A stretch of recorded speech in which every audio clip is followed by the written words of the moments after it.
નાના કર્મચારી મિત્રોને પણ ખાસ કહું, આ તમારો ઉપયોગ કરી રહ્યો છે 8 ચોપડી વેલફેરના નાણાં કોના ગજવામાં જાય છે એનો હિસાબ તમને નહીં આપે। તમે સવાલ પૂછો કે કેમ આઈપીએસ અધિકારીઓનો ગૃહ વિભાગ સાથે મળીને કોન્સ્ટેબલ હેડ કોન્સ્ટેબલ ભાઈઓનું યુનિયન અને સંગઠન બનાવવા દેતા નથી।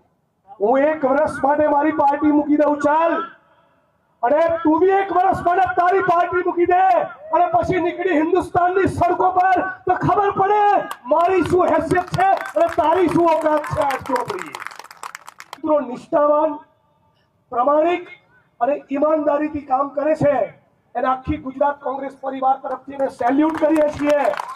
પણ જે લોકો દારૂ, જુગાર અને ડ્રગ્સમાંથી કમાય છે એવા ભ્રષ્ટાચારીઓના તો પટ્ટા ઉતરવા જ જોઈએ।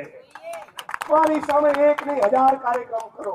મારા 2020 થી 2025 ની વચ્ચે આ ગુજરાતની અંદર ગાંધી અને સરદારના ગુજરાતમાં 2.5 લાખ કરોડનું ડ્રગ્સ આવ્યું ક્યાંથી? મિત્રો, જે પણ મંત્રી એ ગુજરાતની યુવા પેઢીના ભોગે ડ્રગ્સના કાળા કારોબારમાંથી કમાઈ રહ્યો છે એ ગુજરાતની ધરતીનો ગદ્દાર છે, ગદ્દાર। એ પણ ગુજરાતના કોઈ પણ જિલ્લાના, કોઈ પણ તાલુકાના, શહેરના કોઈ પણ ખૂણે ડ્રગ્સનું દૂષણ હોય, મારો સંપર્ક કરો।